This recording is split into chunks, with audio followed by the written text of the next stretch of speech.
Welcome to the John Cady podcast. I'm John Cady, U.S. Navy retired, former minister. Tonight's episode is going to be about a popular TV show that ran on both NBC and the USA Network between 2004 and 2020. The Biggest Loser. The Biggest Loser, the quick version of the story, is a group of contestants who are struggling with obesity and the health challenges that come with it. They start off on a ranch and they try to see who loses the most weight to win a $250,000 prize or a $100,000 prize for the contestant who was eliminated and lost the most weight at home. There's a moment at the end of almost every season of The Biggest Loser that feels like a triumph. The lights are bright, the music swells, contestants step on the scale and reveal staggering numbers. 100 pounds lost, sometimes a lot more. It's framed as transformation, proof that discipline, effort, and willpower can completely remake a person. But what happens after the cameras are turned off? That's where the real story begins. We're going to touch on a few high-profile cases. The first two are the husband and wife team of Matt and Susie Hoover. Matt Hoover was one of the show's early winners in 2005. He lost over 150 pounds and became a symbol of success.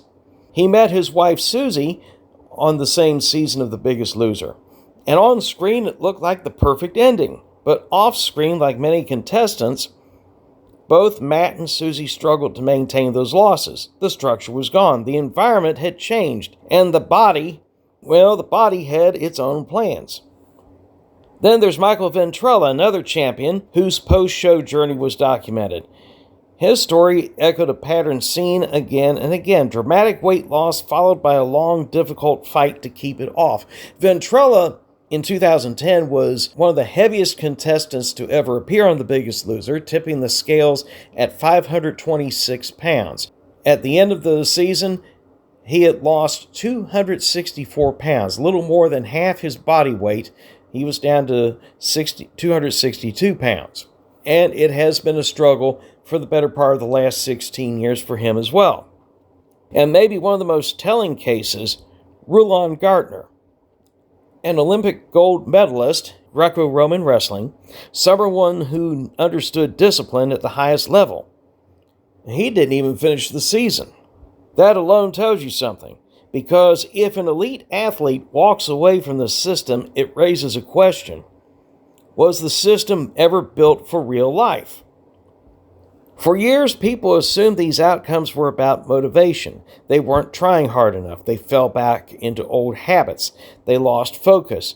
But research, especially work by Kevin Hall, told a very different story. After massive weight loss, the body doesn't reset. It adapts. Metabolism slows, sometimes dramatically. Contestants from the show were found to burn hundreds fewer calories per day than expected, even years later. At the same time, hunger increases, fullness signals weaken, the body becomes more efficient at storing energy. In other words, the body behaves like it's recovering from starvation because, in a way, it thinks it is. The environment also plays a factor. On the show, contestants lived in a controlled world. Meals are structured. Exercise is constant, often hours a day. There's accountability, pressure, and no distractions.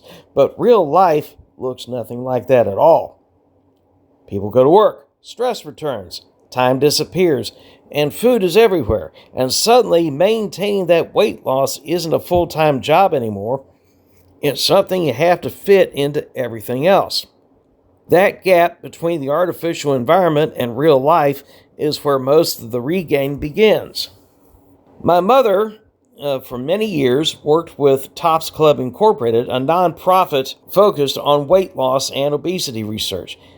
She is also one of the harshest critics of The Biggest Loser, not because she doesn't believe in weight loss, but because she believes in sustainability. Tops emphasizes slow, steady progress, peer support instead of competition, real-world habits, not dramatic transformations in 12 weeks, but changes you can live with for 12 years. From that perspective, the show wasn't unrealistic, it was misleading. And here's where it gets personal. In my own life, I lost a little over 60 pounds myself, and it didn't happen in 12 weeks on a ranch, but it was spread out over time. I went from 275 pounds to where I've been averaging between 210 to 215 pounds. Maintaining that weight is a fight. It's not a constant struggle, but it's a steady pressure, because once you've been heavier, in my case, my body lived at 275 pounds, it doesn't just forget. Medical researchers call such a thing a regain zone, a range your body quietly tries to pull you back toward. For me, that likely sits somewhere above where I am now, so staying at 210 to 215 isn't effortless, but it's intentional. That's the part shows like The Biggest Loser never captured. Success isn't the number you hit at the finale, it's what happens 5 years later, 10 years later. In my case now, 11 years later. It's whether you can hold the line, not perfectly, not rigidly, but consistently, because truth for most people, losing weight is an event, but maintaining it is a skill, and it's a hard one.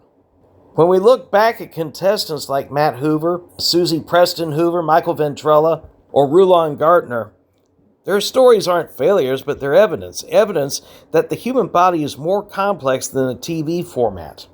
Evidence that biology doesn't care about deadlines or finales. And maybe most importantly, evidence that real success isn't dramatic, it's quiet. It's the day-to-day decision to stay within a range you fought to reach, to maintain your health, to maintain your level of activity, to maintain a quality of life, especially as we get older. No cameras, no applause, just consistency. And in the long run, that matters a whole lot more. This is John Cady. I hope you've enjoyed this podcast. And if you like the content I provide, hit like, hit subscribe. I'm looking forward to you on the next one.